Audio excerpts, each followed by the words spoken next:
We're going to look now at the ambiguous case of the sine law. I'm going to try and solve a triangle with these given constraints here. My A value is 3.5, my B value is 4, and angle A is 45 degrees. Remember the naming convention, this is important. If this angle is signified with a capital A, we call this side length here lowercase a.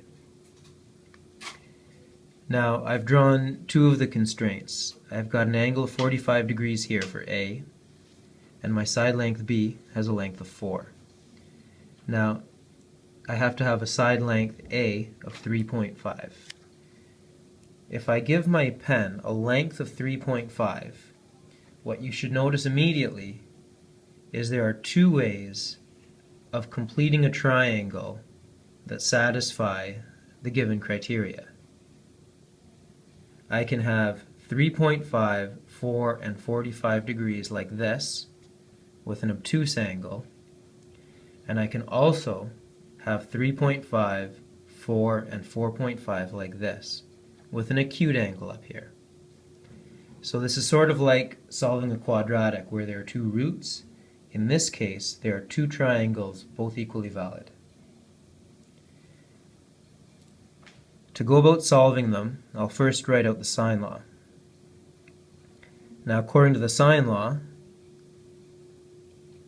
sine A over A is equal to sine B over B. Filling in all the values, the sine of 45 degrees divided by 3.5 is equal to the sine of our unknown angle B, and our unknown angle B in this case is going to be here, divided by the known side length across from it, 4.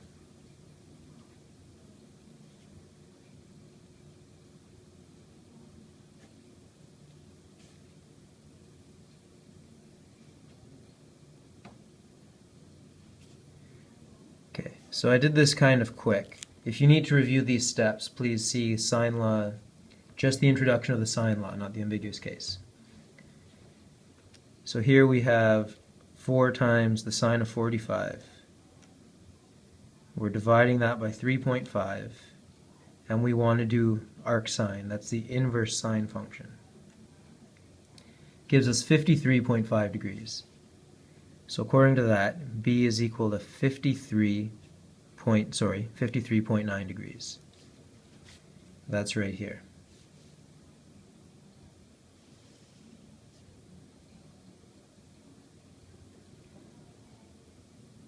Okay. So this is one possible answer. And remember, our two possible answers look like this and like this. Over here we have an acute angle, and over here we have an obtuse angle. To find the valid obtuse angle for this situation, I'm going to use the cast rule.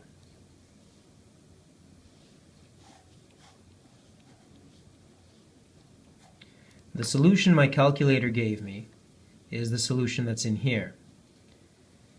I asked the calculator, what angle has a sine of 4 sine 45 over 3.5?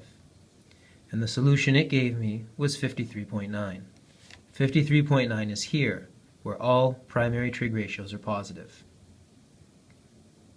What I'm now looking for is a second angle. This is my alternative answer. I'm looking for this second angle right here. I'll call that B2. Call this one B1. The second angle I'm looking for also must have a sine of 4 times sine 45 over 3.5. Notice that number is going to be positive. So according to the cast rule, if sine is positive, I need to look up here.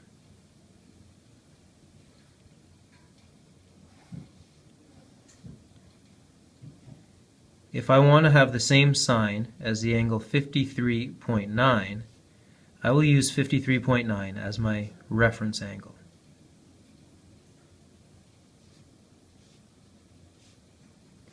That makes the angle I am looking for, and I've just drawn it as an arc here, That makes this angle I'm looking for 180 degrees minus 53.9.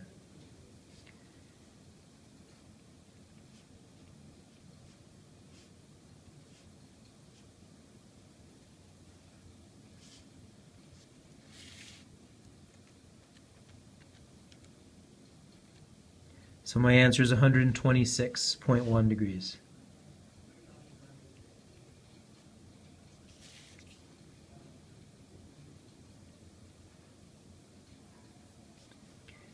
So in truth, I have two answers to this question.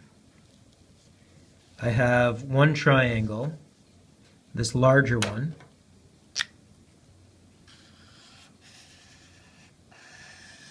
where this angle is 53.9 degrees, and I have a second triangle, the smaller one,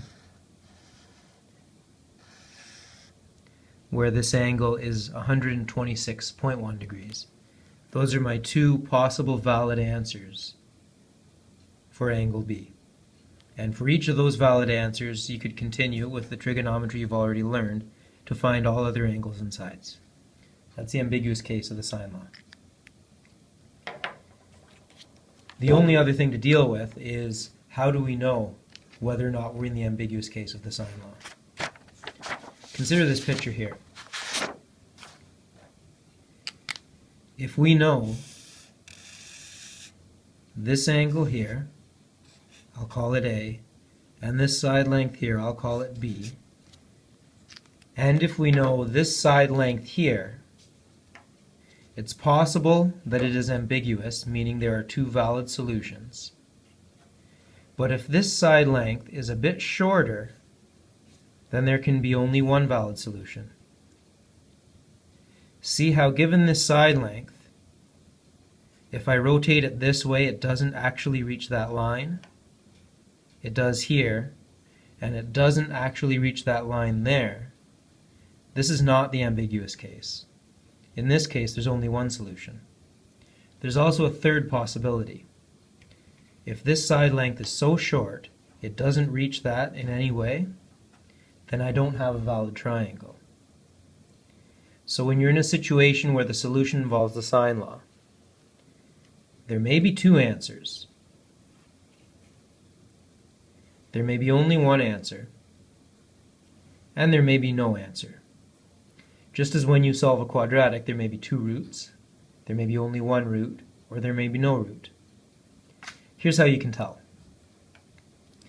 If I were to draw this dotted line here at a right angle, the length of this dotted line is going to be B times the sine of A.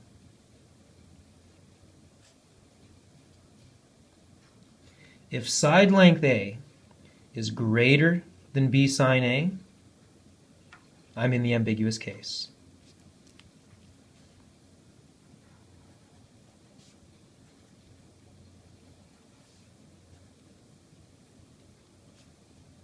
We're not quite sure how to spell ambiguous, I apologize. And if I'm in the ambiguous case, remember there are two solutions. And if there are two solutions, to find the second one, we use the cast rule.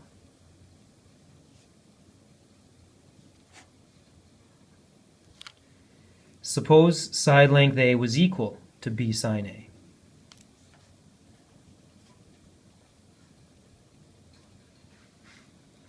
Then there's only one way to form a triangle. We're not in the ambiguous case, and there's exactly one solution. And finally, suppose side length A is less than B sine A.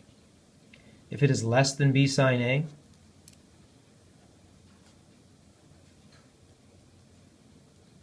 I cannot form a triangle. And since I cannot form a triangle, there's no solution.